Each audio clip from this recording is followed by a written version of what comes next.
बबरडे में वकीलन जो तकरारी केनालन खिलाफ क़ौमी शाहराह ते धरणो जारी है। पंजाब ऐं केपी सूबे ॾांहुं ईंदड़ वेंदड़ ट्रैफिक बंद थी वई आहे। गाॾियुनि जूं कतारूं लॻल। मुल्क जे उतरनि इलाइक़नि ॾांहुं बि ईंदड़ वेंदड़ ट्रैफिक मुतासिर।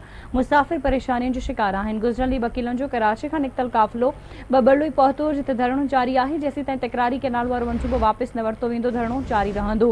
अहम ख़बर आहे, अवां सां शेयर करां। बबरडो में वकीलनि जो तकरारी केनाल ख़िलाफ़ क़ौमी शाहराह ते धरणो जारी आहे। पंजाब ऐं केपी सूबे ॾांहुं ईंदड़ वेंदड़ ट्रैफिक गाॾियुनि जूं कतारूं लॻियल आहिनि। मुल्क जे उतरनि इलाइक़नि ॾांहुं बि ईंदड़ वेंदड़ ट्रैफिक मुसाफ़िर परेशानियुनि जो शिकार आहिनि। गुज़िरियल ॾींहुं वकीलनि जो कराची खां निकितल काफ़िलो बबरडोई पहुतो, जिते धरणो जारी आहे।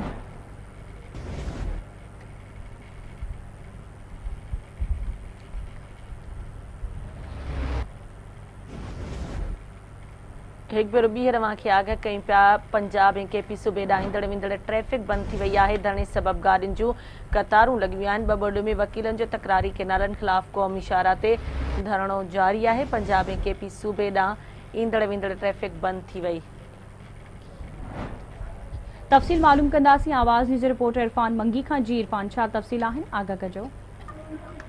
जी बबरडे बाईपास ते वकीलन बिरात रोड बंद करे धाणो हणी छॾियो आहे। जेके पंजाब खां कराची खां पंजाब ईंदड़ वेंदड़ रस्ता बंद आहिनि। जेडी ऐं बबरडो जा बि रस्ता बिल्कुलु सील आहिनि। वकील बिरात सां गॾु धाणे में सियासी समाजी अॻवान ताजरान शरीक आहिनि। जी ठीकु आहे, मुंहिंजी महिरबानी इरफान अपडेट करण जे लाइ।